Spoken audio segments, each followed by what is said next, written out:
بسم اللہ الرحمن الرحیم۔ السلام علیکم۔ حضور صلی اللہ علیہ وآلہ وسلم ہر بیوی کے پاس ایک دن رہتے تھے، باقی ازواج مطہرات البتہ باری والی زوجہ کے پاس اکٹھی ہو جاتی۔ ایک دفعہ حضرت عائشہ کی باری تھی۔ ابن ماجہ سے روایت ہے کہ حضرت زینب بلا اجازت ان کے حجرے میں داخل ہوئیں۔ آپ کو معلوم نہ تھا کہ حضرت زینب موجود ہیں۔ اندھیرے میں آپ نے ان کی طرف ہاتھ بڑھایا تھا کہ حضرت عائشہ بولیں، یہ زینب ہیں۔ آپ نے ہاتھ کھینچ لیا۔ اس پر ان دونوں میں تکرار ہونے لگی اور ان کی آوازیں بلند ہو گئیں۔ ادھر نماز کھڑے ہونے لگی تو حضرت ابوبکر صدیق نے حضرت عائشہ کو بلا لیا۔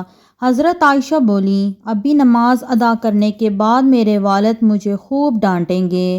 ایسا ہی ہوا۔ حضرت ابوبکر نے انہیں سختی سے ڈانٹا۔ تم حضرت محمد صلی اللہ علیہ وآلہ وسلم سامنے اس طرح بولتی ہو؟ ایک بار رسول اللہ صلی اللہ علیہ وآلہ وسلم حضرت عائشہ کے پاس آئے تو انہوں نے پوچھا، آج کہاں رہے؟ فرمایا، اے حمیرہ، ام سلمہ کے پاس تھا۔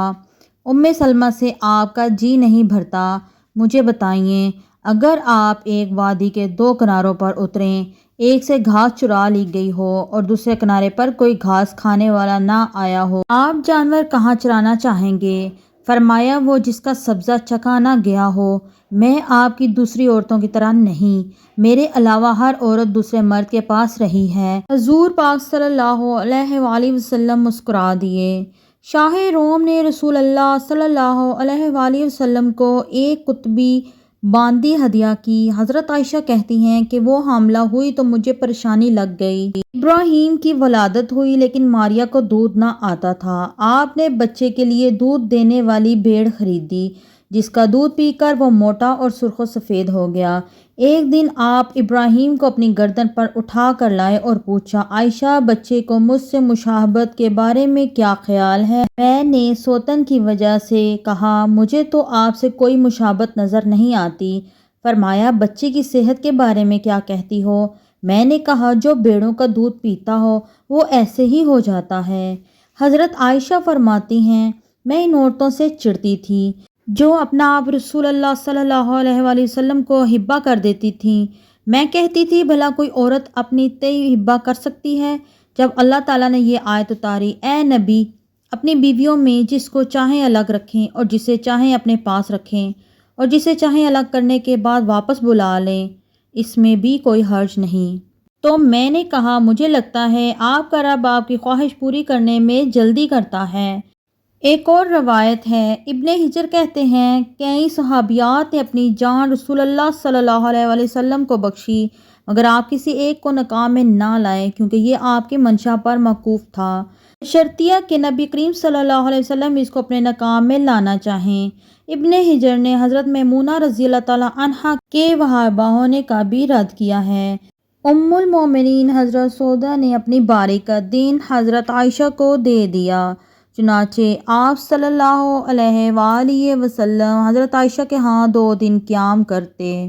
حضرت عائشہ فرماتی ہیں، سودا کے علاوہ کوئی عورت ایسی نہیں کہ میرا اس جیسے طور طریقے اختیار کرنے کو دل چاہے، مگر ان میں بھی تندی تھی۔ ایک بار حضرت صفیہ بنت حی اور حضرت عائشہ میں جھگڑا ہوا، دونوں نے ایک دوسرے کے باپ کو برا بھلا کہا۔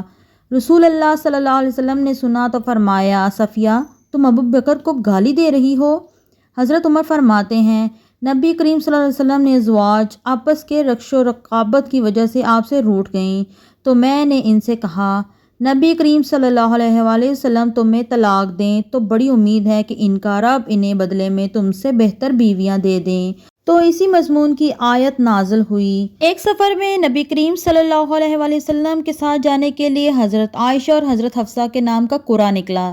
رات کے سفر میں گفتگو کرنے کے لیے آپ حضرت عائشہ کو اپنے ساتھ رکھتے تھے۔ حضرت حفصہ کو اس پر رشک آیا، انہوں نے حضرت عائشہ سے کہا، تم میرے اونٹ پر سوار ہو جاؤ اور میں تمہارا اونٹ پکڑ لیتی ہوں، دیکھتی جاؤ کیا بنتا ہے۔ رسول اللہ صلی اللہ علیہ وسلم حضرت عائشہ کی اونٹ کے پاس گئے اور حضرت حفصہ کو سلام کیا۔ رات بھر کے سفر کے بعد پڑاؤ کا وقت آیا تو حضرت عائشہ آپ سے دور رہ گئیں۔ وہ نبی کریم صلی اللہ علیہ وسلم سے شکوہ تو نہ کر سکی تھیں، اس لیے زمین پر اترتے ہی اپنے پاؤں اصغر گھاس میں ڈال دیے جس میں سانپ بچھو کا بسیرا ہوتا ہے، اور رنج کے باعث دعا کرنے لگیں، اے رب، ڈسنے کے لیے مجھ پر کوئی سانپ بچھو ہی مسلط کر دے۔ نبی کریم صلی اللہ علیہ وسلم اپنی ایک زوجہ حضرت عائشہ کے پاس تھے، اتنے میں ایک دوسری بی بی حضرت زینب نے کھانے پر رکابی بھیجی۔ حضرت عائشہ نے، جس کے ہاں نبی کریم صلی اللہ علیہ وسلم تھے، لانے والے خادم کے ہاتھ پر ایک ضرب لگائی تو رکابی ٹوٹ کر گر گئی۔ آپ نے رکابی کے ٹکڑے اور گرا ہوا کھانا اکٹھا کیا اور فرمایا، تمہاری اماں ام المومنین کو رشک آ گیا تھا۔ خادم کو روک کر آپ نے گھر سے نئی رکابی دے کر رخصت کیا۔ بخاری شریف میں ہے، حضرت عائشہ صدیقہ رضی اللہ تعالیٰ عنہا فرماتی ہیں کہ ایک رات سوتے وقت میرا جسم آپ صلی اللہ علیہ وسلم کے جسم میں مل گیا۔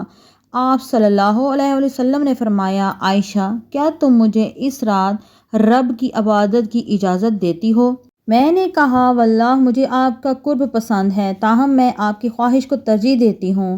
پھر آپ صلی اللہ علیہ وسلم نے قیام کیا اور رو رو کر قرآن پاک کی تلاوت کی، حتیٰ کہ آپ کے کندھے مبارک بھیگ گئے۔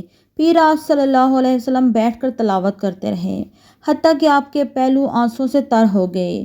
پھر لیٹ کر تلاوت کی اور روتے رہے، حتیٰ کہ زمین تر ہو گئی۔ آپ صلی اللہ علیہ وسلم کے پاس جب حضرت بلال رضی اللہ تعالیٰ عنہ آئے تو انہوں نے کہا، یا رسول اللہ صلی اللہ علیہ وسلم، میرے والدین آپ صلی اللہ علیہ وآلہ وسلم پر قربان، کیا اللہ تعالیٰ نے آپ کے آئندہ اور گزشتہ کے تمام گناہ معاف نہیں کر دیے؟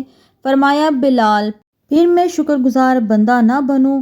اللہ تعالیٰ نے مجھ پر اس رات یہ آیت نازل فرمائی، یعنی آسمان اور زمین کی پیدائش میں، دن رات کے گردش میں اہل عقل کے لیے نشانیاں ہیں، جو اللہ کا ذکر کھڑے ہو کر، بیٹھے ہوئے، لیٹے ہوئے، ہر حال میں بجا لاتے ہیں، اور وہ زمین و آسمان کی پیدائش پر غور و فکر کرتے ہیں اور کہتے ہیں، اے ہمارے پروردگار، تو نے یہ سب کچھ باطل پیدا نہیں کیا، تو پاک ہے، ہمیں آگ کے عذاب سے نجات عطا فرما۔ اللہ پاک ہمیں دین کی سمجھ نصیب فرمائے اور ہمارا خاتمہ ایمان کرے، آمین ثم آمین۔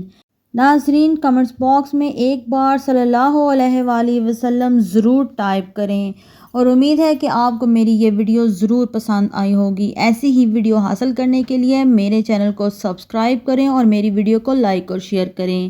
اگلی ویڈیو تک کے لیے مجھے دیں اجازت، اللہ حافظ۔